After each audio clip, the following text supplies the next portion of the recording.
Hey, and what is up, everybody? Welcome to Where All the Ladies At. This is a podcast where I take a deep dive into history, myth, and legend, and really put a focus on some really badass ladies. I'm Kim, I'm your host. I am a history nerd, lover of mythology, and an archaeology groupie. I just also happen to be a writer as well. So that's a little bit about me. I don't know. Let me fix this. Okay, I think we're good. All right. Sorry, guys. I want to make sure the camera is all good and everything. So yeah, that is who I am. And if that sounds cool to you, you found a great place. If you're someone like me, for sure. I hope you guys can see. I think you guys can see. My apartment's a little dark right now. Anyways, so this is Pride Month, by the way. And so happy Pride Month, everybody. I know I'm a little behind. I'm going to get all of these out in the last week. So I just, shit happened. That's what I have to say. But happy Pride Month. Because it is Pride Month, I am covering goddesses of the rainbow on the mythology pieces and women who were part of the community in the other. Some of the women, at least one of them, was a alleged, but there was enough information that I put her in. So this is, I have two more to go, two more amazing ladies to talk about. This episode is Frida Kahlo, and the next episode is Barbara Giddings, but make sure you go back and check out Audre Lorde and Billie Holiday. Those were pretty fun. And then check out all my goddesses. Yeah, my brain froze for a second, guys. Okay. Before we jump into Frida Kahlo and all of that, who, by the way, Frida Kahlo, man, her life, crazy. Oh my God, just like epic. We got a little stuff to talk about. So, if you've listened to any other podcasts, this will sound really familiar to you. So starting in July, I'm going down to just 2 podcasts a month for this podcast. You'll get one goddess and one, or goddess or hero, and one historical figure.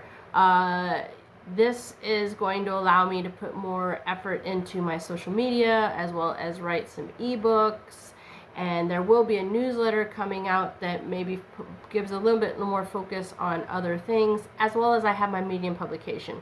So I love doing this, but because there were so many episodes during the month, I didn't have enough time to focus on those other things, and so I really want to pull to kind of diversify and give you guys a lot of different options. And then maybe in the future we'll go back to having more episodes. But for now, and this is going to be it for probably the rest of the year, to be truthful. I'm also trying to launch a business, and there's a lot of things going. And I love doing this, but the time that it takes me to do and edit is quite significant. And so freeing up that time to help, like I said, start my business and get the other things going is really, really super important to me. That being said, I'm not going anywhere. The podcast is not going anywhere. I think it's only going to get better. And because I am having less episodes, maybe the quality and editing and all that kind of stuff can get a little bit more interesting. If you want to reach out to me, you can do that always. And like I said, part of the thing is so that the other avenues, avenues of contact for this podcast and myself are more viable. So reach out to me on my social media. There's going to be a lot more coming from this podcast over there. Yeah, so I have Instagram, I have TikTok, I have Facebook, so you can contact me on any of those if you want. There's an email as well. If you want to support the podcast, like, comment, share, subscribe, follow, do all those kind of things. Any type of engagement with the video tells the algorithm that people really want to listen to it. And if you want to know about this and so much more, make sure you check out my Medium publication, which will start being more, they'll start being more there, is what the words I'm looking for. And then finally, if you're into mysticism, spirituality, tarot, astrology, all that kind of stuff, you may want to check out my other podcast. It's called Our Mystic Road Trip. Also, by the way, if you want to support the podcast financially, you can do that too. I have a Buy Me a Coffee and a Patreon. Right now, currently, all that's there is for you to donate, but coming up in the next month, there's going to be at least one ebook. The newsletter will be available over there. And then I think there's going to start being some merch as well in the coming months. So there is going to be stuff there that you can purchase, as well as coming up in the next month and a half, maybe 2 months. There will be a website as well. So there's going to be a lot of avenues for you to support the podcast if you really enjoy it. And then finally, like I said, if you are interested, check out my other podcast. It's called Our Mystic Road Trip. And I think that's it for the shameless plugging and housekeeping, so we can actually jump in and really talk about the woman of the day, the woman of the episode, Frida Kahlo, who was a revolutionary, who was a rebel, who was basically a feminist bitch boss that just like ridiculous. She was just amazing, right?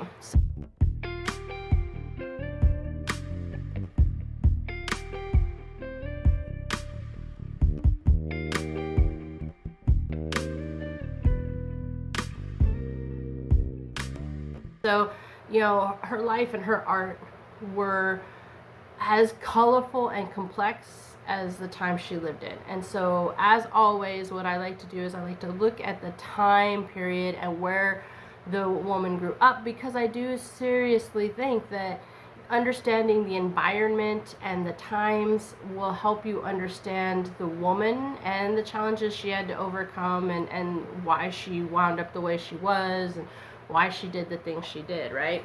So with this, we're going to really jump into Mexico, 1900s to like the 1940s. So let's start at the beginning. So in 1910, Mexico kind of erupted into revolution. Not kind of, it did, right? And this really, there was like 3 decades of, I want to get his name right, Porfirio Diaz's dictatorship, right? So 3 decades, 30 years.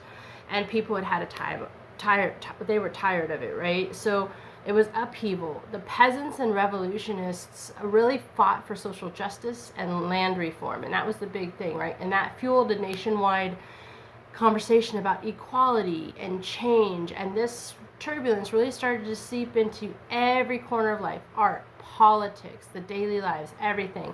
And that included for young Frida, right? You know, and so the revolutionary spirit that she had really started to stem from that, right? And if we move into like the 1920s, you know, Diaz was out. There was a new constitution in 1917. And it really, the new constitution talked about making big reforms in secular education and labor rights. So Mexico was kind of doing some baby steps into a really big new era, right? The thing was is that it just didn't flip on and off, right? There was things happen, right? There was promises of progress that just didn't quite come to fruition in the time. You know, it was a bumpy road. That's the truth, as is most of the time when those things happen, I think, just looking at history, right? But the seeds of modern Mexico were still there. They were already sown, and they were just needing to be watered, right?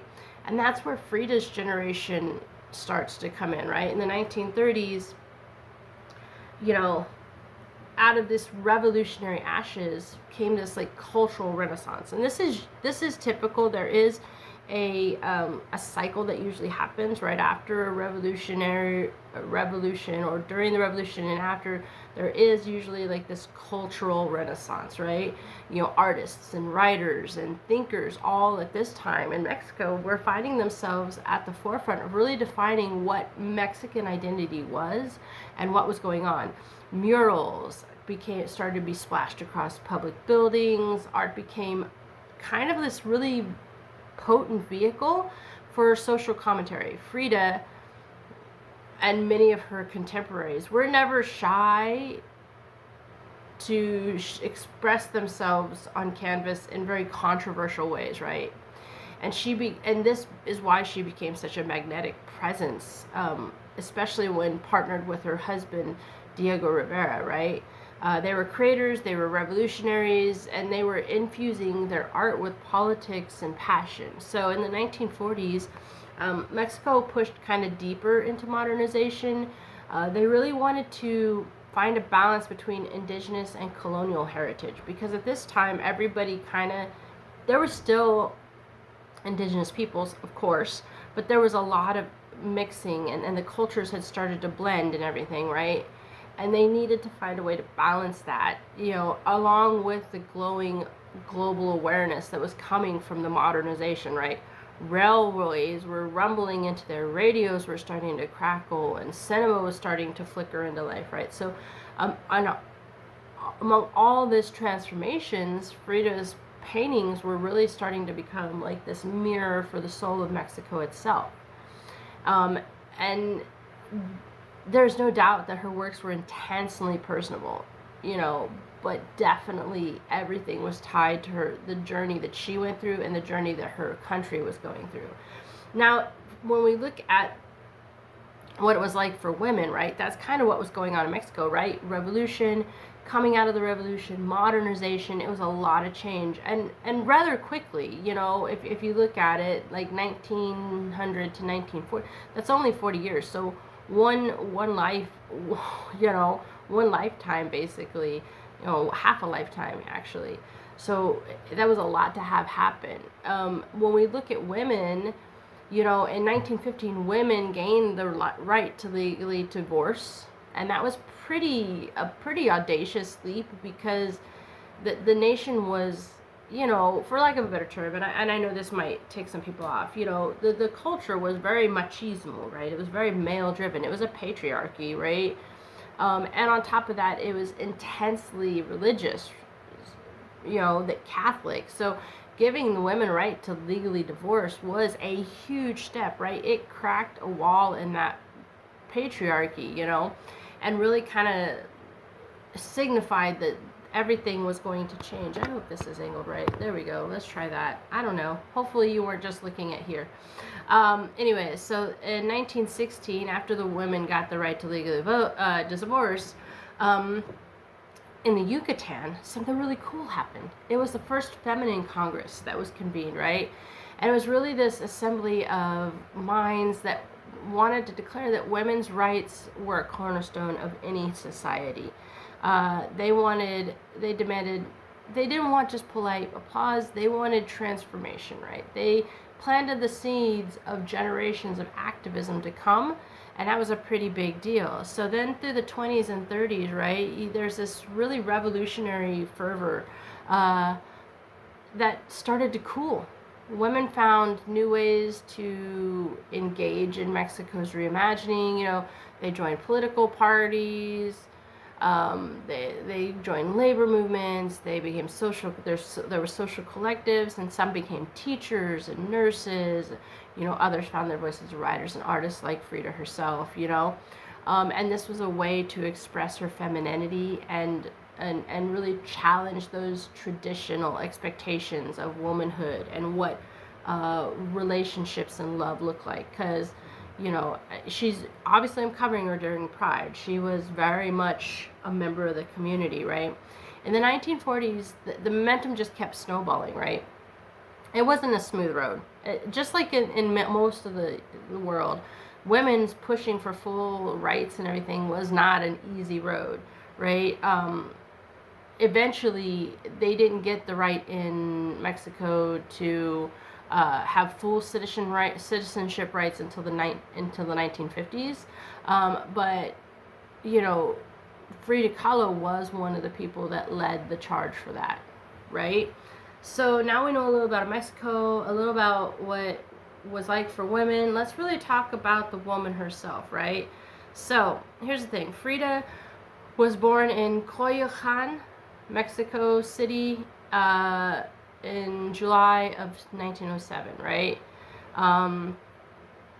She was raised in a house that was called La Casa Azul. You know, her father was a German photographer who really loved to chronicle like Mexico's landscapes and lives. And her mother was Matilde Calderón. She was indigenous and Spanish, right? So even with Frida, like, she had this dichotomy, right? She was European and Spanish, indigenous, right? She was European and Mexican, basically. She had this unique dual nature, and she really carried both cultures and showed them through her paintings, which I thought was pretty cool. You know, at a very early age, you know, she contracted polio, which is a horrible thing, and this disease left her with a very noticeable limp, but she didn't let that really hold her down, right? And this is why I said at the beginning of the podcast that her life was so interesting and so challenging, because she got polio at 18. She was in a major bus accident, right? And this really reshaped her life, her destiny. Her injuries were very profound. She had fractured bones, there was a shattered pelvis, her spine, and none of these, you know, the spine itself never really healed from this thing, right? And so out of this agony really came her first very serious movement into painting, right?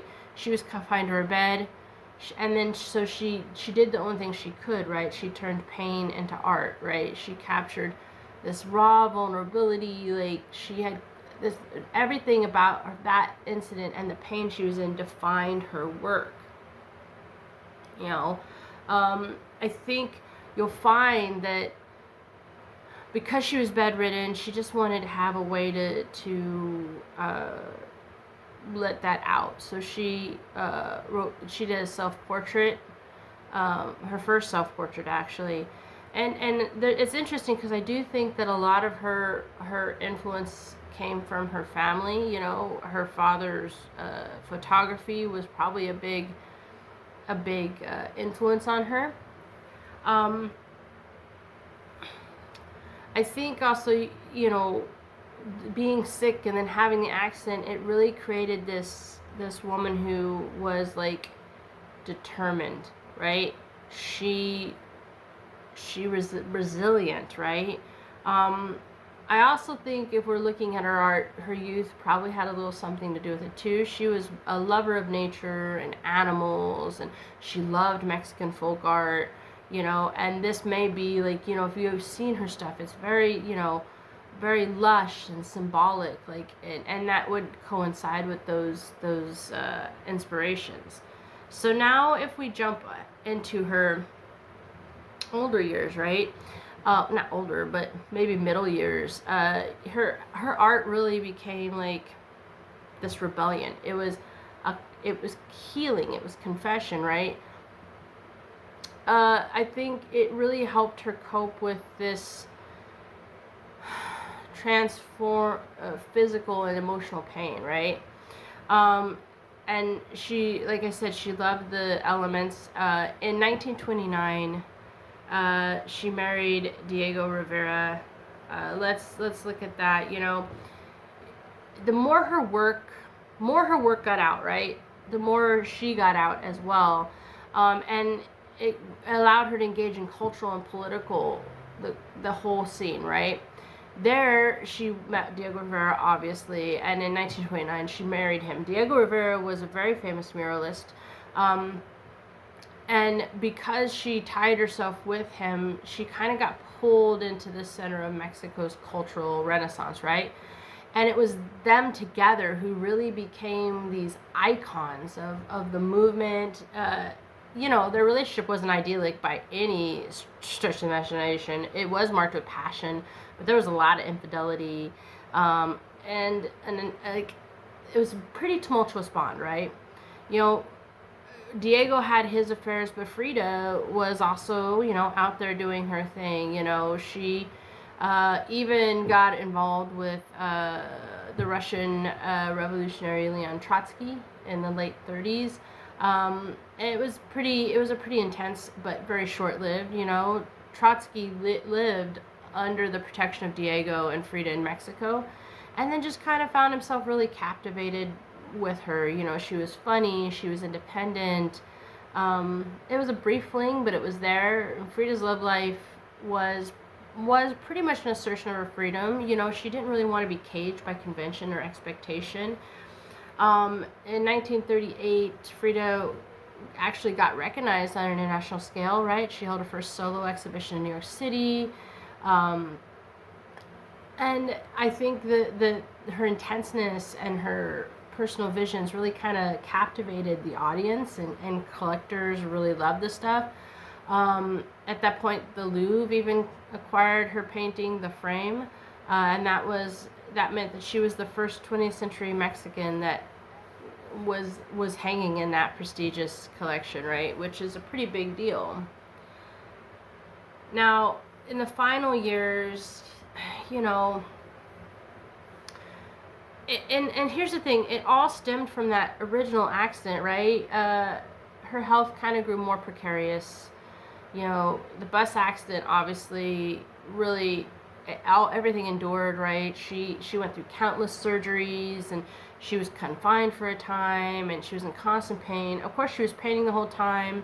In her final years, Frida's work kind of became even more searing, touched on things of mortality and resilience. In 1953, she held her first solo exhibition in Mexico, right? And she arrived in an ambulance, and she greeted her guests from a 4-poster bed, right? Even though she was in pain and really couldn't walk and really couldn't do anything, she was still pretty defiant. She still wanted to be the queen of the court.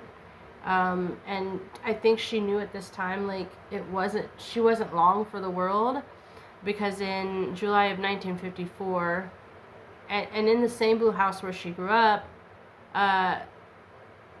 she passed away, right? Officially, her death was attributed to pulmonary embolism, though there are some that say that she may have unalived herself, because she had been long fascinated with death, and she knew it was an important part of life, and so I don't think she really feared it.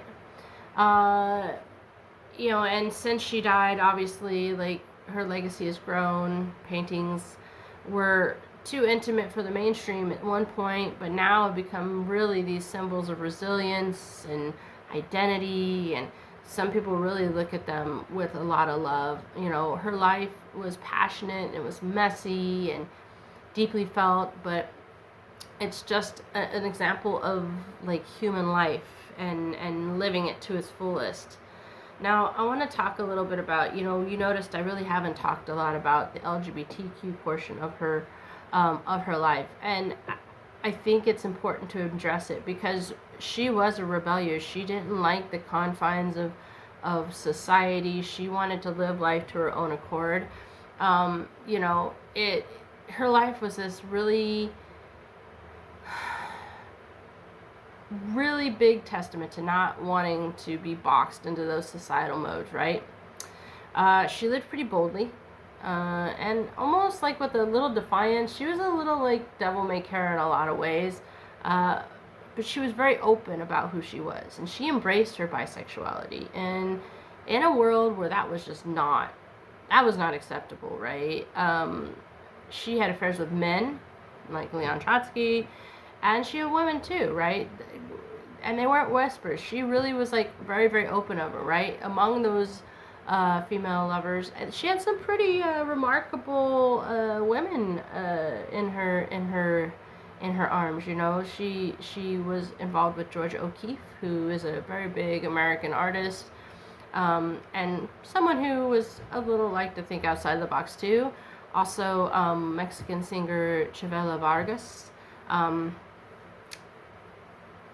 And I think, you know, their relationship was pretty fiery and passionate, you know, just like her and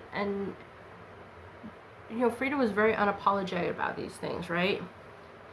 It wasn't just, you know, her sexuality wasn't just a personal truth. It was a rebellion in Mexico and the world, really, that, you know, she was kind of tiptoeing on the idea of fluid identities. You know, she found a freedom in her art to really explore these dualities, not only of gender and of love, pain, but of beauty as well, you know?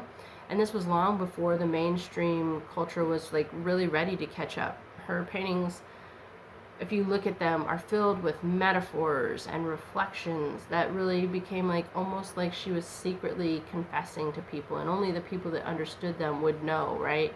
She could explore the full spectrum of her identity in her painting, and that is why so many people are attached to her, I think. You know, she lived at a time where, you know, being a part of the community was rarely acknowledged, you know, and definitely not celebrated, but she really felt like she wanted to wear her heart on her sleeve, so she did, you know. She was not silent. You know, she really embraced who she was and who she loved, and kind of is this trailblazer, you know, and symbol, an icon for the community in itself, right? Not only of pride, but of resilience as well. So she's not just a Mexican icon. She's really a really authenticity icon, right? She's someone who really loved fiercely and lived boldly. And that, I think, is why her you know, her legacy resonates so much with a lot of people, and really crosses borders and boundaries. I think that's a big thing for her, you know. And that's Frida Kahlo, guys. So, you know, she had a lot of tragedy, a lot of pain, but she never let that change, like, who she was inside, right? She was a rebel. She was someone who wanted to live authentic and didn't reside in the box that people put her in. And that's it for this week, guys. I hope you enjoyed. As always, like I say, if you want to reach out to me, you can do that. If you want to support the podcast, you can like, comment, share, follow, subscribe, do all that stuff. There's ways to do it financially as well. If you want more on this, so much more, check out Medium. And if you are into magical, mystical, spiritual stuff, make sure to check out my other podcast called Our Mystic Road Trip.